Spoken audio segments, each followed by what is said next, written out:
Tarita bag হাতে সুধার ঘরে এসেছে সুধার গয়না চুরি করতে।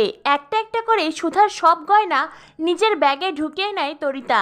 এমনকি ঠাম্মি তেজকে গজাননের জন্য একটা গয়না বানাতে দিয়েছিলেন, আর সেই গয়নাটাও তরিতা চুরি করে আর মনে মনে ভাবতে থাকে, পুজোর দিনে দাদাভাই যখন ঠাম্মিকে এই গয়নাটা দিতে পারবে না, তখনই তো দাদাভাই সকলের সামনে অযোগ্য প্রমাণিত হবে।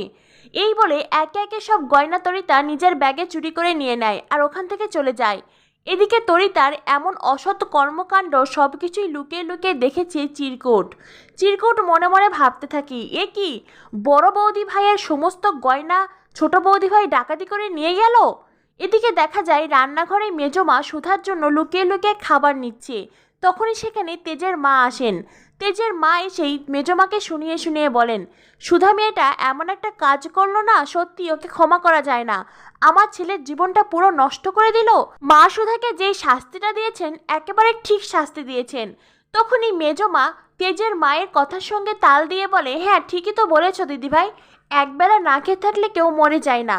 এই বলে মেজমা লুকিয়ে লুকিয়ে খাবার নিয়ে ওখান থেকে কেটে পড়ে। আর এদিকে দেখা যায় তেজের মা যতই মুখে বড় বড় কথা বলুক না কেন, তিনিও কিন্তু লুকিয়ে লুকিয়ে সুধার জন্য খাবারই নিয়েছেন।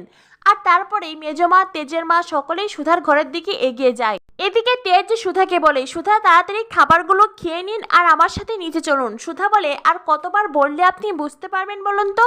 এখন কি আমি সাইনবোর্ডে বড় বড় করে লিখে সেটা নিজের গলায় ঝুলিয়ে রাখবো? আপনি এখন এখান থেকে যান, আপনাকে যদি এই ঘরে কেউ দেখে নেয় তাহলে মুশকিল হয়ে যাবে। তেজ বলে, শুনুন, তেজ বসু মল্লিক না কাউকে ভয় পায় না।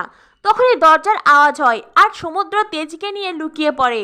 সুধা দরজা খুলেই দেখে সেখানে ঠাম্মি এসেছেন। ঠাম্মি এসে সুধার গোছানো ঘর দেখে তো অবাক।